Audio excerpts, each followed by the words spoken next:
Thank you, Niklas. Hawks winners in this one against the Edmonton Oilers 4-3 in overtime on Niklas Hjalmarsson's legacy night. So for those who don't know or are new to hockey, Niklas Hjalmarsson was a key part of the defense unit that the Hawks iced in their Stanley Cup dynasty here in the early to mid 2010s. Hjalmarsson was a crucial part, depth piece, you could say. You had Keith and Seabrook; those were the big defensive names, but Niklas Hjalmarsson was right behind them. He came up whenever they needed someone to fill in for them. He was great and held down the fort. But in recent years, he started to slow down. We ended up trading him to the Arizona Coyotes, where it seems like he ended up retiring.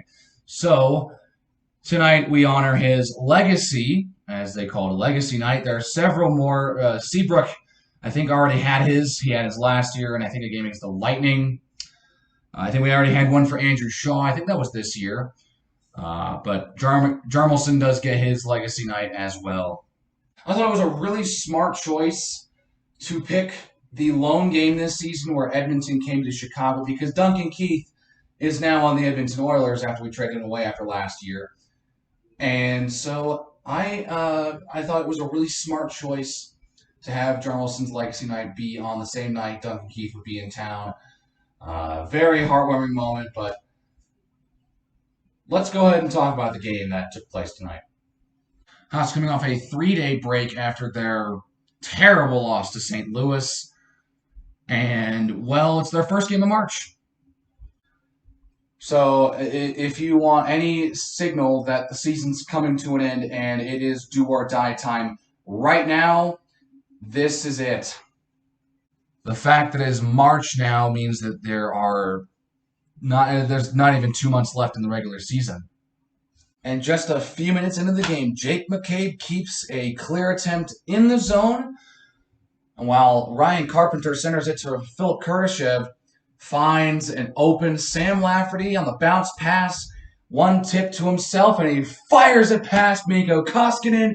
Sam Lafferty has his first home goal with Chicago, his second of the year. Hawks got the ball rolling early in this one. Sam Lafferty, I like this production from the fourth line. A very nice play.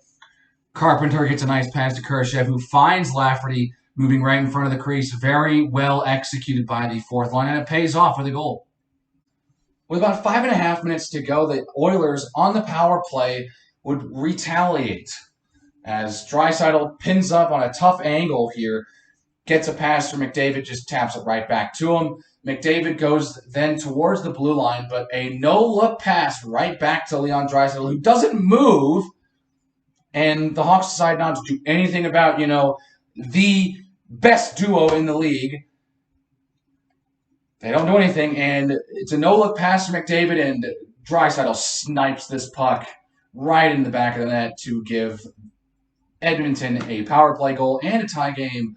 Fleury was just late for that one. That was just a bad play.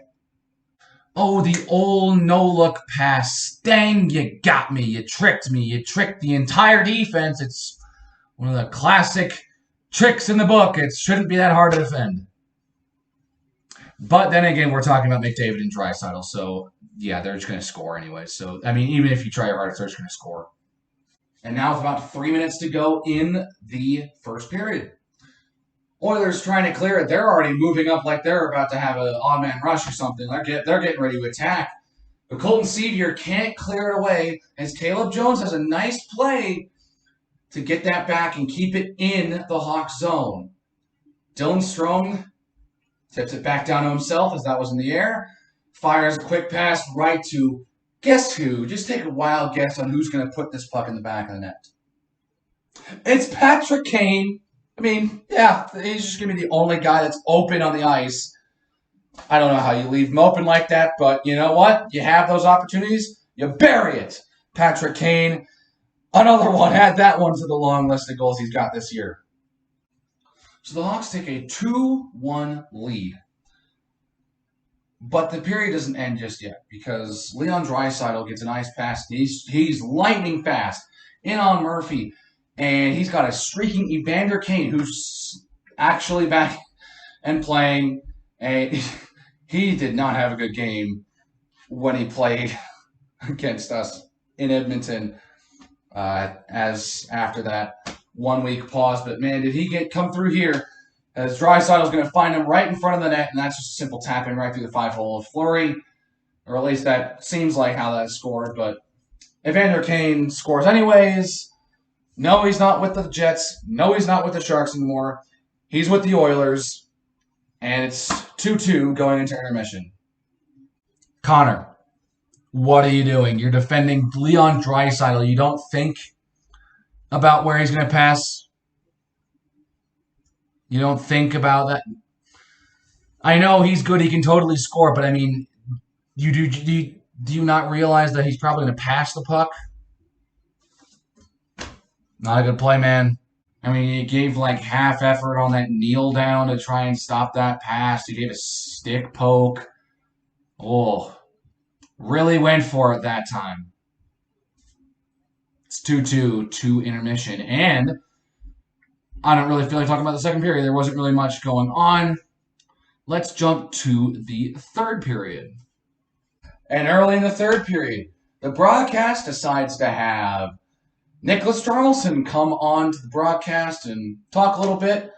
And while he is literally talking, Mikko Koskinen makes a horrific blunder that I've seen once or twice from the Hawks goaltending units. So, I mean, it's happened before to us, but this was just awful from Koskinen. He just gives a free goal to Dominic Kubalik, and he tries to clear it. I don't know who he's thinking this one's going to go to.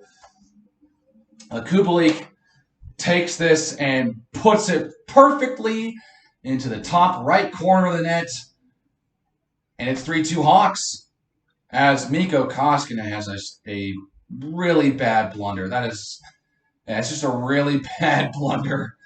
I mean, I don't know. Tend the net, man. You realize that, you have defenders you can turn to. You don't have to go get that puck. You don't have to dish it out. You can just leave it right there. That was just so bad. And Dominic Kubalik took advantage of it. 3-2. But yeah, Niklas Hjalmarsson was on broadcast to see a goal scored like that. Literally was talking over the broadcast at that point. Because, I mean, they didn't say anything. It just went in the net. And then they started talking afterwards. Like, I think that was actually really good and mature and professional, the broadcast, to do. Obviously, you have those moments where you got that happening and just says, because something happens, like a goal, a touchdown, a massive dunk. What are you talking about? Whatever sport you're talking about. I thought that was pretty professional to at least, have it sit there for a second, let him finish that sentence, and then say something. Because how many times have people had interviews during a game just to be totally interrupted because some big play happened, which obviously that, takes precedent a lot of the time, but you at least want to let them finish their sentence, and then you kind of go back to it a little bit. But, that's just the little nuance of broadcasting, I guess. I don't know. And remember against the Devils when I mentioned that I've now started to say this a little bit over the past month. Hawks just can't finish games when they have the lead late, like a 1-goal lead late. They can't finish games. This is what I'm talking about. They can't finish games. This is not the first time this has happened. But Connor McDavid, with under a minute to go, just has it up top. Gives it to Evander Kane, and he attempts to go, to a centering pass, but it goes off a Hawk's stick and into the back of the net. Remember how I was laughing at the Devils for tipping it in their own net? Man, how that is coming back to bite me, because it's not just anyone. It's actually Seth Jones who tips it in past Fleury. Kane tries to pass it, And Jones tips it into the net, and the game's tied. I don't know what to do. I don't know what to say, man. I don't know what to say that hasn't been said about this type of stuff before. You put your stick out, to deflect the pass and whatnot, but you never expect that to go into your net, especially in something like this case where it's a centering pass and it just goes in the back of the net. That's just the misfortune that defenders have sometimes when they have to play. It's part of defending. You got to get your stick out, and it's just unfortunate that time. But there are definitely other times where it's much more deliberate and much more avoidable to just when someone hits it on their own net. This one is less avoidable. It's just kind of more of a chance play. But still a goal nonetheless. It goes in the back of the net. It counts for the other team. Doesn't matter how it goes in. It still goes in. So we go to overtime. So about halfway through overtime, the Hawks actually get a power play. And about halfway through this power play, Kane just kind of sits there, dangling with the puck a little bit, looking for a... You can obviously see he's eyeing Alex Debrincat, looking for a lane. It's not there. And he decides to just no-look shoot this puck, miss the net. It goes back out. Jones, after getting it from Debrincat, will give it back to Kane. And this time he passes it to Debrincat. This has been the connection in overtime that just has been giving us plenty of overtime winners. Kane goes to Debrincat, and that shot's blocked by Cody Ceci. And everyone just flocks over like a mad scramble to Patrick Kane, who has that puck. And you know what he does. Because, no one really moved for the Hawks too much. Just finds Debrincat again. He's going to bury it and win the game for the Hawks as Mikko Koskinen is just out of his crease, has no idea where he is, flails trying to make the save, and can do it. Hawks win 4-3 in overtime for Niklas Hjalmarsson. Kane to Debrincat. Oh, we've seen that so many times this year, and they get it done again. But how many times has this happened this year where the team lets up a goal in the last minute of the game only to win it in overtime? Win the dang game in regulation. Don't let up the extra attacker goal. Don't put us through that stress. Please. Because not only have they had a couple of those where they've won, they've had one or two of those that they've lost. And you go from, less than 60 seconds away from 2 points and, shutting the other team out with 0. You allow them to tie the game and win the game, and they just steal 2 points from you. Thankfully, they get the 2 points in this game, so don't have to worry about yelling at them for only getting the pity point. But what that does is that, gives Edmonton a point in the standings. And see, the other two that I can think off the top of my head being the Islanders and the Capitals, those are in the Eastern Conference. That doesn't really matter when it comes to getting to the playoffs. This does with the Oilers now having some sort of resurgence in their season. Good that the Hawks do end up getting 2 or 3 wins against the Oilers. And so this homestand finishes 2-3-1. 6 games at home. 2-3-1. You get 5 points. Yeah, I don't know. That's just bad. That's bad. It's not what you want out of 6-game homestand. You have a 6-game homestand. You want to at least win 3 of those games. And see, they could have done it. It wasn't like they were playing the Avalanche, the Lightning, and the Panthers, and all of the top teams in the league during the streak. They were playing the Jackets. They played the Stars. They played the Devils and the Oilers. All those games could have been winnable. They couldn't get it done against Columbus. They lost by 3. Aw, shucks. They end up losing in a shootout, 1-0. The first time ever that they have a 1-0 shootout game against the Stars. They could have won that game, gotten that extra point. Everyone expected us to lose to the Panthers, so that's not, too upsetting. The chance of us beating St. Louis on any given day is pretty low. So, but they played awful after crushing the Devils with the offense. And then they pick up the win here. They'll go on the road to play Philadelphia before coming back home for another 2 games. So they play 8 of 9 at home. And of course, one of the 2 teams that are on that list, the Lightning. So of course we have to play Tampa Bay and then the Ducks again at home. But like 3 wins in 8 games at home, I don't know what to tell you. That's bad. And that kills your season right there. You are blessed with the chance to save your season by having a very nice run at home, but you botched that chance, and it's pretty much all but over. And we are pretty much at the 56 game point, so we have pretty much played the same amount of games that we played last year in the shortened season.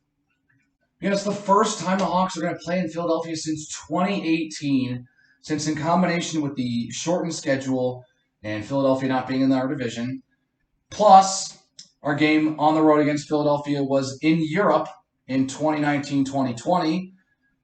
It's the first time they're going to play since the 2018 and 19 season in Philadelphia. I don't know why I'm mentioning that, just a weird little tidbit that you can use if you feel like it.